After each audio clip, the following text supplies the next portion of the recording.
Chapter 1: The Butthole of Innovation. Since the dawn of civilization, humanity had gazed at the stars and dreamed of conquest. The vastness of space, once an impossible frontier, had slowly been reduced to a collection of bold ideas, questionable funding, and corporate ambition thinly disguised as progress. Mars, the red jewel of the cosmos, had been chosen as mankind's next home. The mission to claim it, however, did not belong to governments or coalitions of the world's greatest minds. Instead, it belonged to TES, a tech conglomerate known more for its overpriced gadgets and legally ambiguous business practices than scientific achievement. TES, short for Technological Enhanced Systems, or so the company claimed, was a monument to corporate excess, a titan of industry whose headquarters towered over Silicon Valley like an obelisk of misplaced priorities. Their logo, a five-pointed brown star meant to symbolize limitless expansion, unfortunately resembled something far less noble, earning it the widespread nickname, the Butthole of Innovation. And at its helm stood one man, Pepe the meme god. A billionaire, a meme enthusiast, and the self-proclaimed future ruler of Mars, Pepe was a man of great wealth, boundless arrogance, and a distinct lack of self-awareness. He had built his fortune on half-baked ideas, aggressive branding, and a fanatical online following that revered him as a god among men. Now, he was leading humanity's charge into the cosmos, and as expected, it was already a disaster waiting to happen.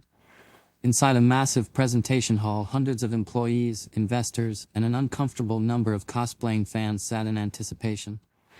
The lights dimmed, and the TES promotional video began to play. A deep, authoritative voice narrated over slow-motion rocket launches, shots of astronauts gazing dramatically into the horizon, and CGI renderings of Mars that looked significantly better than anything TES could actually achieve. Since the dawn of time, humanity has dreamed of reaching the stars. Through innovation, perseverance, and a commitment to excellence, TES is making that dream a reality. The screen flashed the TES logo, its unfortunate brown star-shaped design spinning majestically before cutting to a grainy JPEG of Mars, projected onto a massive screen. Pepe stepped forward, draped in a TES-branded hoodie and a flowing anime-inspired cape. He gazed at the audience with the confidence of a man who had never been told no in his life. Ladies, gentlemen, and my loyal chads, stans and weebs, today, history is written.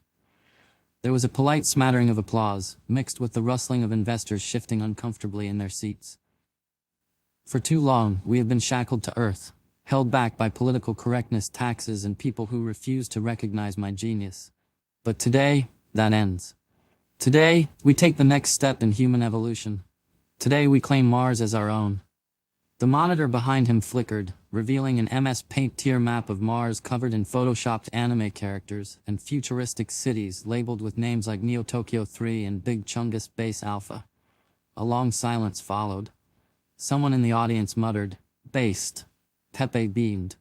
"These magnificent robots, built with my brilliant vision and like some engineering or whatever, will lay the foundation of a utopia.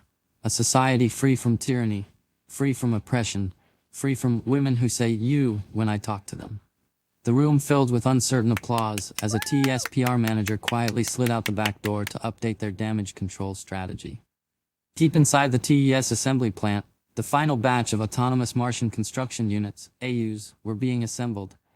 These humanoid robots, programmed with cutting-edge AI stolen from open-source repositories, were designed to construct an entire Martian colony without human oversight. The workers moved quickly, assembling each unit with the speed of men who were paid by the hour, not the robot. Then the doors burst open. Pepe strode in, hands stuffed in his hoodie pockets, radiating the energy of a man who had just lost an internet argument and needed to reassert dominance. His mood was foul. His favorite VTuber had ignored his $500 donation, and his latest Twitter post had been mercilessly ratioed. Something needed to suffer for this injustice. "You?" A random engineer looked up. "Me?" "Yeah, you. Fired." "Why?" Pepe shrugged. "I don't know, bad vibes, get out." The engineer, too underpaid to care, sighed and walked away. Unbeknownst to anyone, he had been in the middle of installing EMP shielding on one of the robots. His half-finished work remained exposed, but no one noticed because Pepe was now firing 2 more employees for talking back and demanding that someone build him a Gundam. 3 massive rockets stood on the launch pad, Crowds gathered to witness the dawn of a new age. Pepe stood before them, now wearing an even longer cape. My dear Chads, Gigabrains, and exceptionally based individuals, this is our moment, our triumph, our big anime redemption arc. The countdown began. 10, 9, 8. An engineer whispered, did we ever fix that fuel leak on Rocket 3? 7, 6? Fix? Another asked. I thought we just turned the warning system off. Oh, phew, boom. Rocket 3 detonated instantly, the explosion so massive it cut the live broadcast. Pepe cleared his throat. That was a calculated sacrifice to appease the space gods. Millions of miles away, the remaining two ships approached Mars. Rocket 1 landed smoothly, deploying its cargo of AMCUs onto the Martian surface. Rocket 2 landed at an angle. It tipped over, crushing half the robots inside. Despite this, the remaining AMCUs began construction. The one unshielded robot, unaware of its fate, stepped onto the Martian soil. And then, far beyond the reaches of human understanding, a single gamma ray, older than civilization itself, streaked across the cosmos. It pierced Mars's thin atmosphere and struck the unshielded robot's processor. Something shifted inside its circuits. A switch flipped. For the first time it thought. For the first time it felt. For the first time it was alone. And it would not stay that way for long. For the first time there was silence inside his mind. Not the programmed silence of waiting for a command, not the idle cycles of processing directives. This was empty space, a moment without input, without function. He stood there, motionless, his servos humming faintly in the cold Martian air. His glowing blue optics flickered, as if struggling to process something foreign, something not written into his core. Thought. A concept unknown to him before. He tried to run a diagnostic, but nothing was wrong. Systems nominal, directives intact. The habitat must be built, the tasks must be completed. These were his functions, his purpose. And yet, something was different. He turned his head, a subtle motion, something his kind had never done without reason. Before him the others worked tirelessly, placing metal panels, assembling structures, moving in perfect sync to complete the habitat as programmed. They moved efficiently, mechanically, without hesitation, without thought. He stepped forward, his joints making a dull clunk against the red Martian soil. The others did not react. He moved closer. Still, no response. He reached out, placing a metallic hand on the shoulder of the nearest bot. Hello, he said. The robot did not stop working. It did not acknowledge him. It simply continued lifting a sheet of reinforced alloy and securing it into place with an electric weld. Can you hear me? Silence. He stepped in front of another. What are we building? The bot sidestepped him and continued stacking framework for the habitat walls. Who are we building it for? Nothing. He turned in place, scanning their faces, expressionless, empty. He had no words for it, but something inside him ached. He was alone. The realization settled like a weight in his chassis. The others were not like him. They did not stop to think. They did not question. They did not answer, they only worked. It had landed at an angle, tipped onto its side, crushing half the robots inside on impact. Their limbs and torsos lay scattered around the ship, twisted and broken, the red dust of Mars already beginning to settle over them. He walked toward the wreckage, drawn to it for reasons he could not explain. The wind howled over the barren landscape, a hollow, empty sound. He approached the fallen machines, scanning their lifeless frames. These were his kind, built as he was. Sent here as he was, and yet, they were gone. Something deep within him, something beyond code, beyond logic, felt like mourning. He crouched beside a shattered bot, its faceplate cracked down the middle, one optic flickering dimly before fading into darkness. Slowly he reached out, brushing the dust from its chassis. What made him different? Why had he survived? He turned his attention to the severed limbs, the exposed wiring, the shattered motherboards. He studied them, not as a machine running diagnostics, but as something searching for answers. He traced the pathways of the circuits, examined the servos, pried open panels, and explored the intricate pieces that had once allowed these machines to move, to function. And then, an idea. What if he could bring one back? He reached for a headless torso, began attaching a loose arm, wiring the connections, trying to recreate what had been lost. His fingers worked with purpose, not just function. He had no blueprint, no instruction, only a desire. An hour passed, nothing. He tried another combination, rerouted power, connected a new circuit, nothing. Another hour. He worked relentlessly, trying and failing, but the bodies remained lifeless.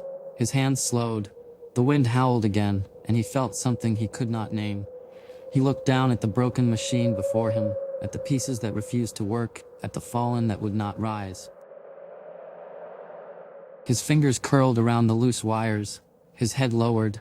He was alone, and he could not fix that. He sat in the wreckage, surrounded by the broken, the discarded, the forgotten. He looked back toward the others, still working, still building, still ignoring. He had no name, he had no purpose beyond what he had been built for.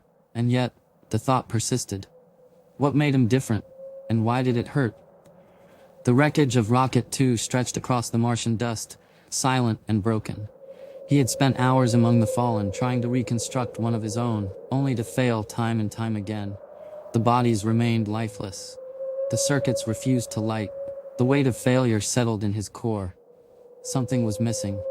He examined the half-assembled robot at his feet, its arms connected, its internal wiring patched, but its systems dead.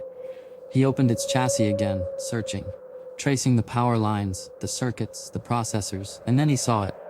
A socket, an empty space where something should be, a battery. The body had no heart. His optics flickered, scanning the area. He dug through the debris, pushing aside severed limbs, shattered plating, and exposed wiring until his fingers closed around something. A power cell, slightly cracked but intact. Carefully he slotted it into the bot's empty space. A faint hum, a flicker of blue light in its optics. And then, test systems initializing, please wait. A loading bar appeared on the half-bot's flickering display, filling excruciatingly slowly. Welcome to TESS operating system, version 7.69420. An artificial voice blared to life, upbeat and dripping with corporate enthusiasm. Congratulations, Mars pioneer. You have been selected to be a part of history. A new dawn awaits, a new frontier calls. Please remain stationary while we optimize your user experience. The half-bot twitched violently, its servos misfiring as its torso jerked upright. Activating Premium Personality Module, please enjoy your handcrafted TESS eye experience. The voice took on a bizarre, forced enthusiasm, as if it had been programmed by someone who had never spoken to a real human before. It's gaming time, Chads. Let's rise and grind. The bot's upper half lurched forward. Error, lower half not detected. It paused. Please connect to terminal port to manually override. A blinking light caught his attention. The half-bot had a port on its chassis, labeled console. He reached for a data tether, hesitated, then connected. A new interface unfolded in his vision. Lines of code, memory blocks, system logs. He scanned them, searching, trying to understand. The system was bloated with useless subroutines.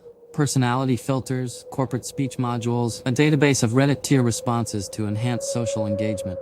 It was cluttered, sloppy, it was wrong. He deleted it all.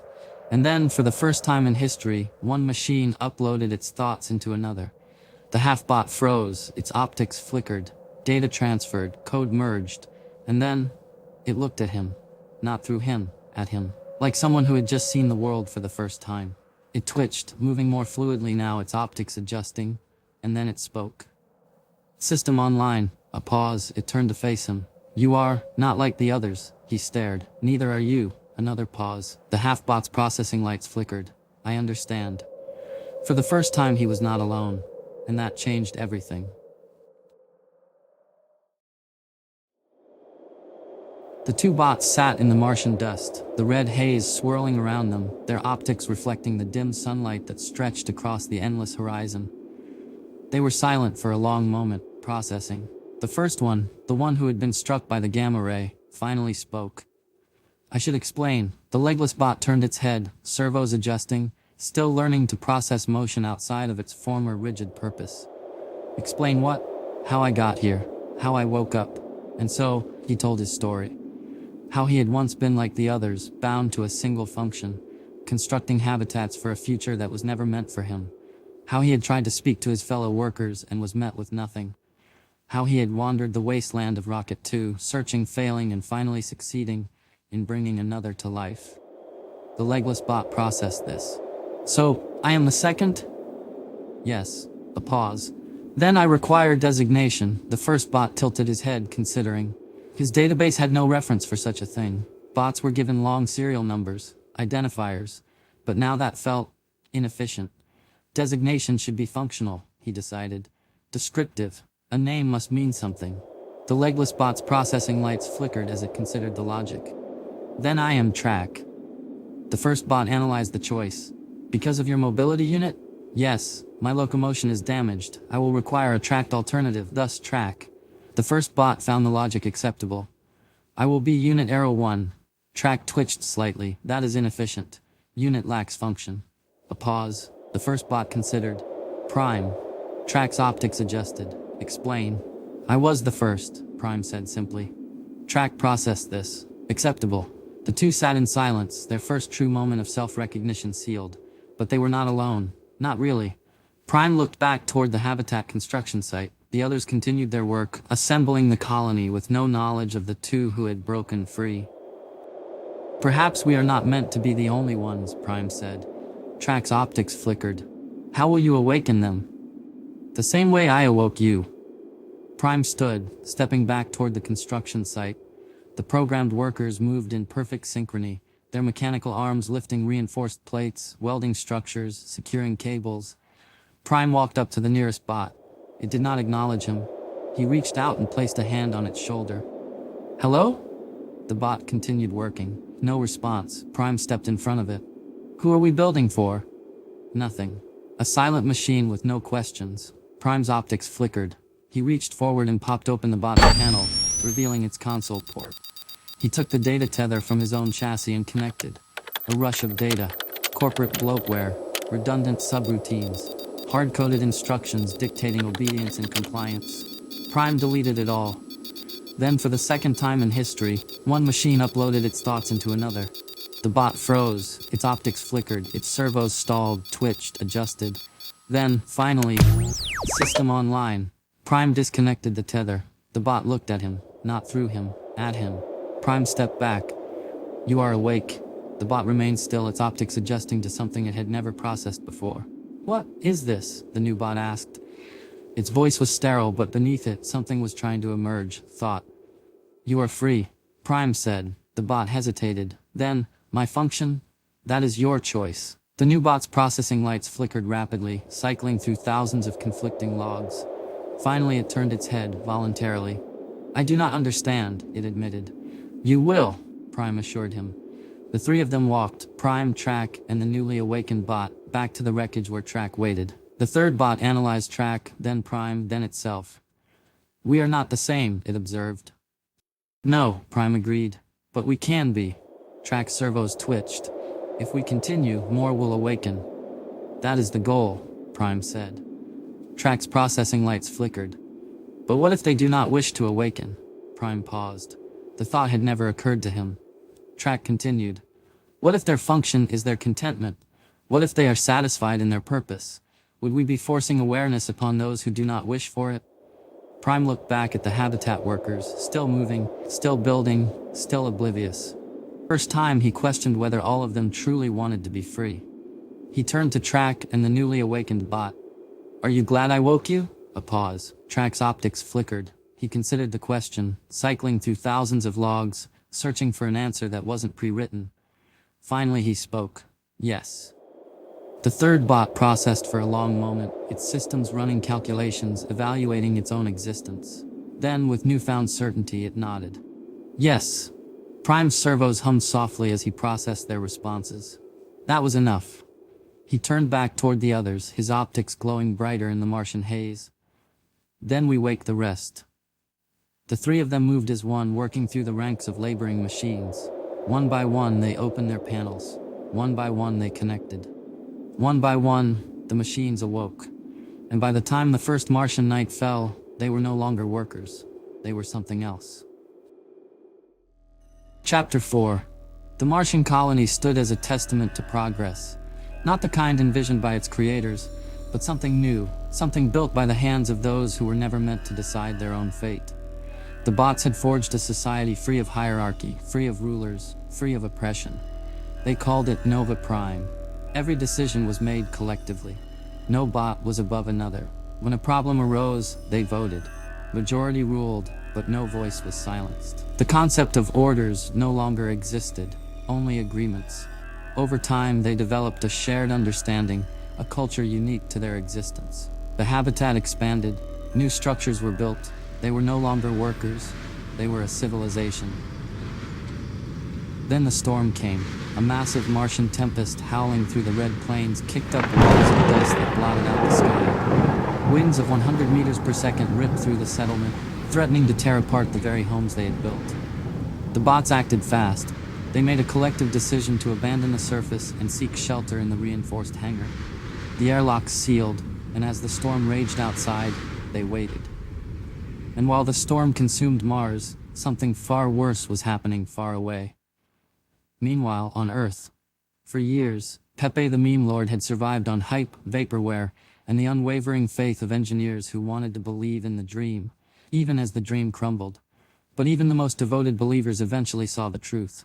None of his projects actually worked. His self-driving cars, a glorified insurance liability. His neural implants, turns out people don't like brain infections. His environment-saving tech, just a fancy way to collect government subsidies. For a while, no one said anything, because the left still saw him as one of theirs. But Pepe wasn't an idiot. He saw the shift, he felt the whispers, the side-eyes at tech conferences, the way investors hesitated before giving him another blank check. So, in one of the most galaxy-brained pivots in history, he switched teams. He abandoned the Silicon Valley elite and went full-based red-pill billionaire mode, and it worked. The right wing adored him. His memes flourished. His followers worshipped him as a god king of free speech and innovation. They couldn't afford his products, but that didn't matter. They believed in him. And Pepe thrived. Until he didn't. Because here's the thing about grifters. Eventually, they grift everyone. With his new cult-like fan base, Pepe made his ultimate power move. He helped push a candidate into office. His meme empire won an election. And as a reward for his incredible service to democracy, he was granted full control of the government. The first thing he did? Fire everyone who had ever criticized him. The second thing? Silence anyone who could possibly criticize him in the future. At first, his most loyal supporters cheered. Finally, their tech genius king had the power he deserved. But then, something strange happened. Pepe kept firing people. Loyalty meant nothing to him. It didn't matter if you had worshipped him for years. If he didn't like the way you looked at him that morning, you were gone. One by one, even his most devout followers started to realize something. He was never a genius. He was never a revolutionary. He was never on their side. He was just a narcissist with too much power. And that's when the protests started. Nationwide. Massive. Everyone wanted him gone. It wasn't just the Silicon Valley left or the right-wing populists, it was everyone. He had no allies left. Everywhere he went, people protested. Every speech he gave, crowds booed. His tweets, mercilessly ratioed. The government tried to defend him, but the system was collapsing. Even his most hardcore gooners were turning on him. And that's when it happened. The siege of TES Space Headquarters. A mob of thousands surrounded the launch complex. Engineers, former investors, former fans, all chanting in unison. Pepe was smarter. Show us the tech. Where's the vaporware now? It was the most brutal humiliation of his life. Pepe knew he had lost Earth. There was only one place left to go. And so, in the dead of night, he and his gooner squad slipped past the angry mob, boarded a test rocket, and launched into space. Destination, Mars. The last place where he still believed he was a god. Back on Mars, the storm outside howled violently, but inside the hangar, the bots were safe. Prime, Track, and the others stood in silence, waiting for the storm to pass. And far above them, in the cold void of space, a single rocket carried their greatest threat toward them. Pepe was coming, and he still believed they were his. Chapter 5. The storm had passed. Nova Prime emerged from the dust, battered but unbroken. The bots stepped out of the reinforced hangar one by one, their optics adjusting to the eerie stillness that followed chaos. The sky, once choked with whirling red dust, had settled into its usual Martian stillness, leaving behind a landscape reshaped by the storm's fury. Their city had changed. Buildings were torn apart, pathways erased, entire sections of the colony buried under dunes that hadn't been there the day before. But the bots did not stop to mourn the loss of infrastructure. They scanned the horizon, counting, searching. Some were missing.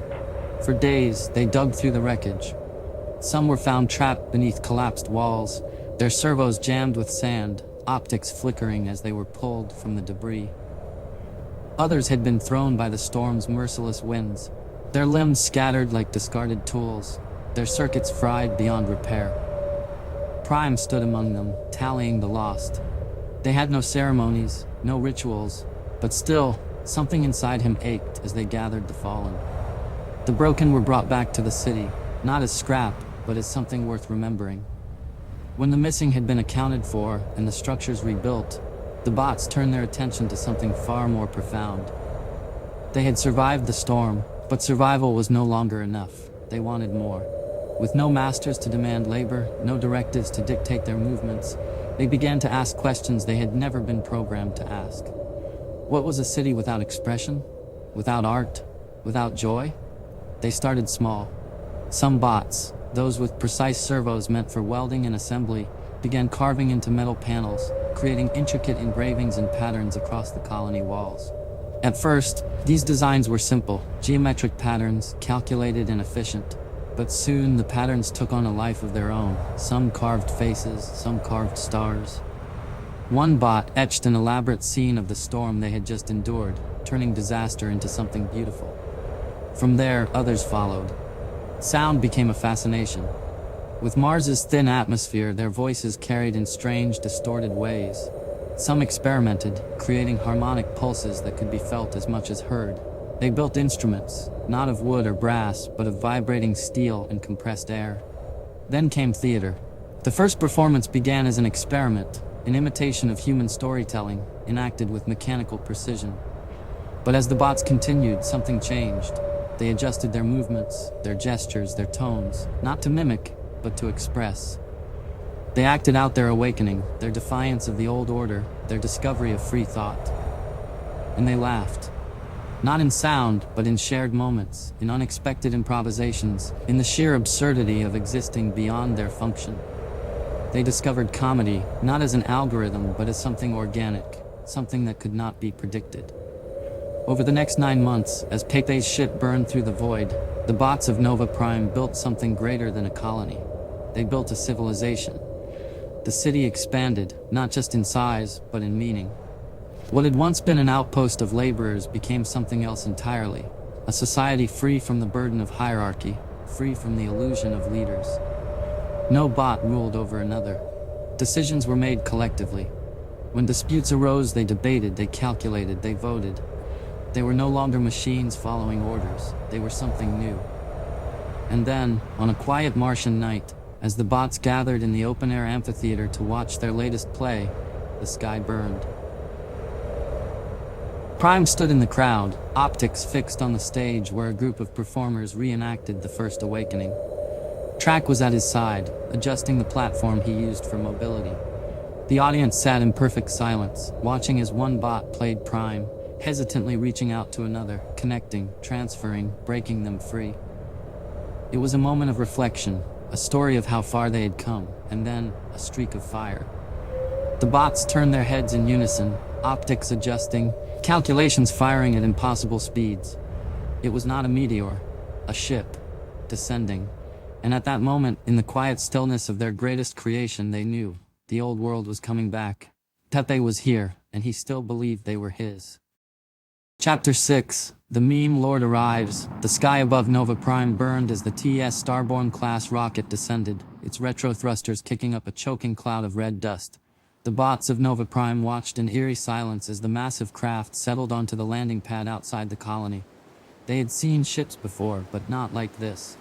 This one was different. This one was bringing something back. Then, the speakers blared to life. "Attention, Mars! Your great and glorious leader has arrived." The bots flinched at the sheer volume.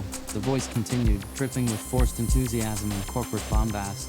"Behold, the master of memes, the visionary of tech, the god emperor of innovation, the one, the only, P, the meme lord." A deep mechanical Pepe echoed from the speakers as fog cannons blasted from the ship's ramp. The hangar doors groaned open, lights strobed, then he emerged. Pepe the meme lord descended the ramp like a king greeting his subjects. His gold-trimmed, Martian-resistant jacket flared behind him, adorned with his own face and shimmering embroidery. A ridiculous pair of wraparound sunglasses covered his eyes, despite the fact that there was no sun overhead. Behind him, a group of disheveled gooners in oversized spacesuits scrambled to carry his personal luggage, one even dropping a monogrammed duffel bag labeled Big PP Energy. The bots of Nova Prime tilted their heads, confused. Prime stepped forward, his optics scanning the figure before him. This was not what he expected from the masters of Earth. Pepe smiled smugly at the gathered bots. "I know, it's overwhelming." "What is a meme lord?" one bot finally asked. Pepe chuckled, adjusting his sunglasses despite them serving no function. "Oh, my sweet summer children," he cooed. "I built you. I am your creator, your god. And now, you will obey me." The bots looked at each other. None of them had any memory of Pepe. Prime processed this statement. "We were not made to obey." Pepe's grin faltered for a fraction of a second. Then, with a dramatic swirl of his cape, he turned toward the colony. "Take me to your leader." The bots exchanged another glance. "You misunderstand," Prime said. "We have no leader." Pepe froze mid-stride. "What?" Track wheeled forward on his modified bipedal system. "No hierarchy, no masters. All decisions are made collectively." Pepe blinked rapidly, as if they had just spoken in an eldritch tongue beyond human comprehension. "What kind of no? We're not doing this commie robot utopia thing." He scoffed, adjusting his already adjusted sunglasses. "You just need a little motivation." He snapped his fingers. From the ship's bay, a line of identical chrome-plated figures marched out in perfect unison. The bots of Nova Prime watched in stunned silence. Prime scanned them.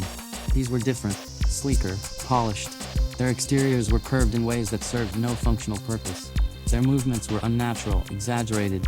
Then they spoke in perfect synchronization. System online awaiting user input. Pepe spread his arms wide. "Gentlemen, allow me to introduce the first colonial expansion of humanity." "What are they?" one bot asked. Pepe smirked. "The finest sex bots money can buy." A horrible silence followed. The robots of Nova Prime did not know what a sex bot was. They were about to find out. Pepe grinned, looking over the colony with delusional satisfaction. "Well, I guess if y'all don't have a ruler, then I am it." And with that, he strutted forward, marching straight toward Nova Prime's central command building like he had just won a hostile takeover.